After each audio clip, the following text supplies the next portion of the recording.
I'm Amy. I'm Delia. And I'm Wendell. And welcome to Yes, But Why Podcast. Yeah.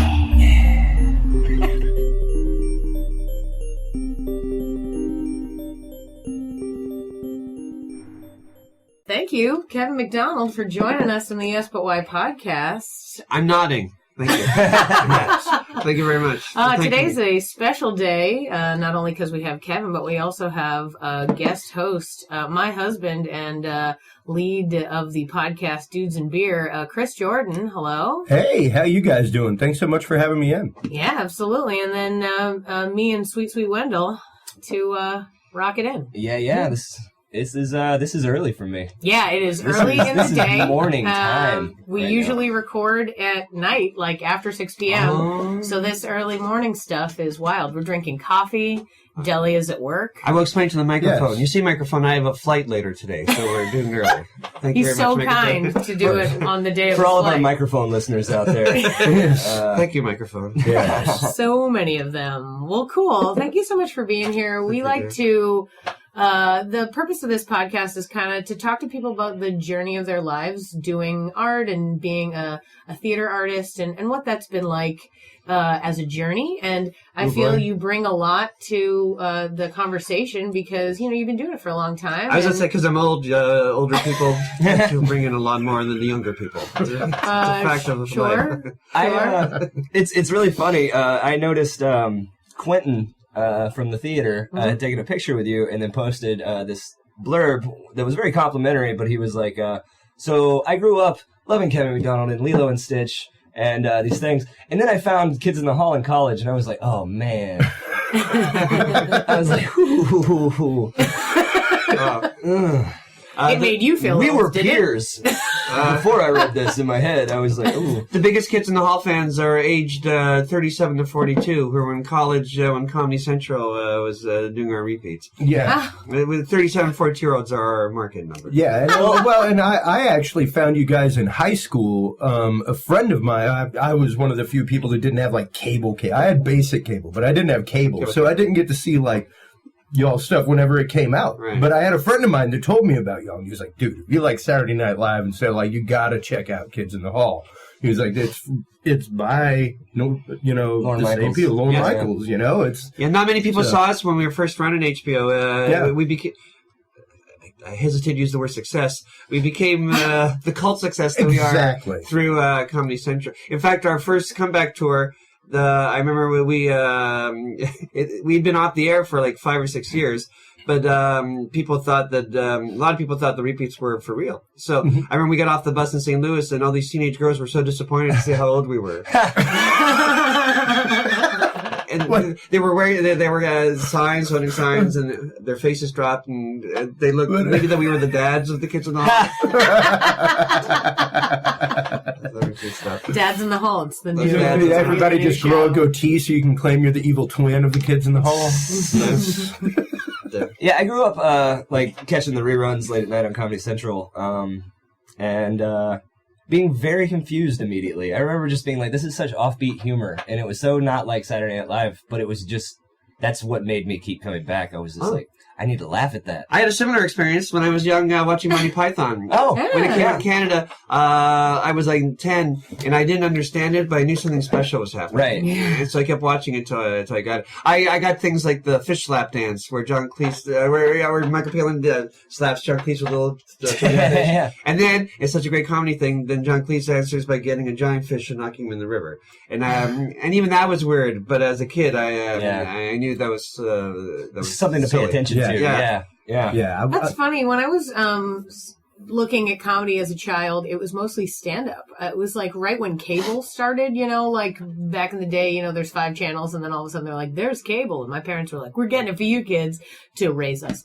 And so I watched all these channels, and silly them, they're like my age in this story, and they don't know that they're letting their child watch things that could be insane. And so all hours of the day there'd be stand up, and I watched so much George Carlin and like Eddie Murphy, things I should not have been watching as like an 8-year-old or whatever. Yeah. So that was how I got into comedy first, and didn't even realize sketch comedy was a thing until I was in high school, and then somebody was like, you can also do this, and I was like, oh, that's you don't just have to be alone with a microphone, which seems very intimidating. Again, I have a similar story. Yes, sir. With your hand raised. Yes. Sorry, sir. explain the microphone. I'm raising my hand before I talk. When I was a teenager, I was already entrenched in stand-up sketch comedy because Monty Python, Saturday Night Live, and SCTV. Oh, yes. God, yes. But also the stand-up comedy was beginning. So they were on TV a lot. There were a lot of stand-up comedy shows. So I remember seeing a young Jay Leno and a young Jerry Seinfeld. And when I saw Steve Martin, it was amazing. And that was exciting to me, though I felt distance from it. I knew that wasn't sort of what I did. But also it was their clean act. It wasn't HBO or anything. It was like... Yeah, and that was the first stand-up boom, late 70s. I actually grew up watching SCTV as well. The Turning Japanese skit by Rick Moranis is still to this day. He invented video jockeys. He invented it. That was before MTV. He invented it by accident. Yeah. And it was meant it as a joke to have like a disc jockey that you saw. But, and it was utterly beautiful, like the whole sketch of it. The joke was, in MTV, they just got good-looking people who didn't seem like disc jockeys. But the joke was, what about typical disc jockey could be seen, which was pretty funny. Oh, yeah. Hi, Jerry Todd. Well, what's the song? What's the theme song? In the Morning with Jerry Todd. Yeah. So, there was that, and then for me there was also was it John Byron's Bazaar? Yeah. There was that, and then I remember being snuck out of bed by my grandfather whenever I would go for the summer and like spend a week. He'd come and get me out of bed to come out and watch Benny Hill. After my grandmother went to bed, and like, come on, son, we're gonna go out fishing in the morning, but come here and appreciate this with your papa. So I never liked Benny Hill. I never liked John. I never liked Bazaar, and I wish I did because they filmed it in Toronto. And the legend was that he got so rich that he bought an island from the Bazaar money. But I had trouble with it, even though I thought John Byner was really funny. I was like the Carbonette. I had trouble with it because they had naked women on it, and I thought that had no place in comedy. Or my life. Well, and I guess at the time I was so young that that wouldn't even register. I was watching for Super Dave. I liked Balloon Ball. Super Dave Osborne. Like, oh my God. Once the kids in the hall were, every now and then you're going to remind me of an anecdote, and I'll just bust in. We were at a dinner with Lorne Michaels, actually. He came to Toronto. He came once a year to be Lorne Michaels in front of us. And then Super Dave Osborne was at the other table, and he came over, and he said, I got an idea for you guys for a movie. It wasn't a bad idea. That we're on a cruise ship, and we're sort of play ourselves, but we each meet a woman played by another kid in the hall. And we got a lot of, that was a bad idea. You still do that now. Yes, yeah. This is possible. Though we're all the divorcees now. We're all like even better. We all divorced our husband of 30 years. Oh yeah, the cruise ship could just be a different tone, but you could still pull that whole idea off. I think Super Dave. Yeah. It's like real cruise ships. I mean, like who's on cruise ships? Yeah. Like, people over 35. I assume. Yeah. Looking for people. If you go on a cruise ship with people in their 20s, that's the worst cruise ship you've ever been on in your life. I bet. Dave Foley and I did a cruise ship, the Bare Naked Ladies ship. Oh wow! It was Sarah McLachlan, Bare Naked Ladies, the Mountain Goats, which which is why I started. The money was great, but I also because the Mountain Goats were on it, and the Weaker Thans, and it was very exciting. Though I love people, but the drag was. Mr. Microphone. That you're like with everybody who came on board as fans. Mm-hmm. So you're on the ship, and being a shy person, I wanted to stay in my room a lot, though I didn't. Yeah. Was that like a part of the thing where you had to spend a certain amount of time sort of mingling? It was unspoken. It was it was sort of forced upon you. You sort of had no choice. Yeah. Okay. So you say that you're a shy person. How did, as a shy person, you get into theater at first? There we go. Now we get started. Good question. There it is. Because I really only have, I'm not being modest, I really only have one talent. I couldn't do anything else. I was average at school. When I applied, I was okay, but I didn't apply myself a lot. I couldn't be a carpenter. I couldn't be a doctor. My father wanted me to be a lawyer because his father was a famous lawyer in Montreal, but I knew I wouldn't be able to do that. But when you have the sort of comedy talent, you know it right away because people laugh. You make people make noises, so it's kind of obvious.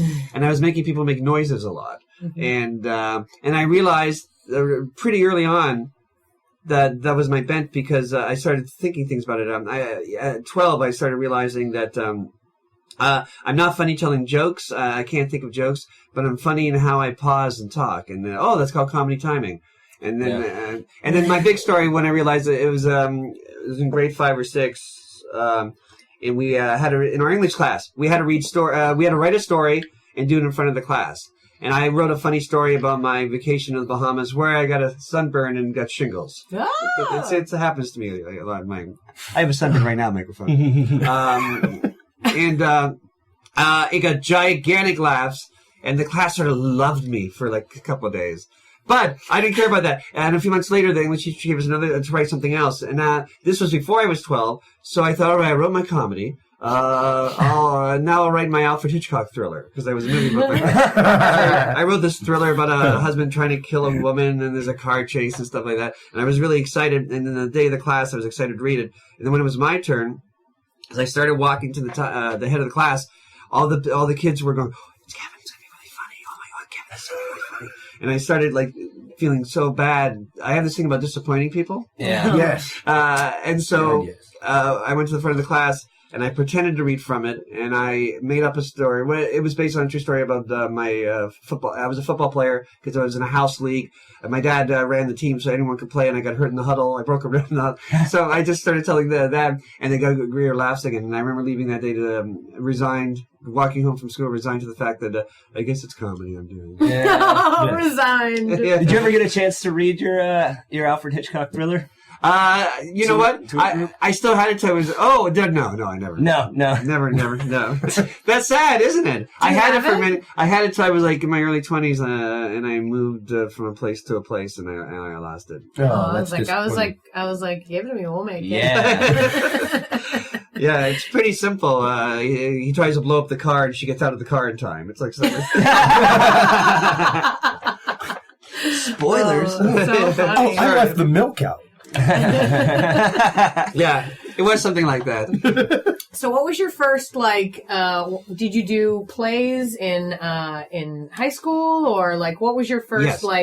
not necessarily paid, but this is a comedy gig kind of thing when you were in a troupe or whatever? Well, in high school, I knew I wanted to see, because I was comedy, I thought, I don't want to be a stand-up, so I thought more in terms of comedy acting. Mm-hmm. And I thought later on, all right, I'll become Woody Allen later, but right now it's comedy acting. So they were doing a play called The Death and Life of Sneaky Fitch. And I got a very small part in it. And the kids, the boys with the three bigger parts kept pulling out because they thought it was sissy-ish to be, people were making fun of them. And the teacher who was directing sort of thought I was good, so I kept getting bigger parts. I mean, I had the lead for a second, then Gordy Stefan decided to quit his job and come back. So he got the lead. He played Sneaky Fitch.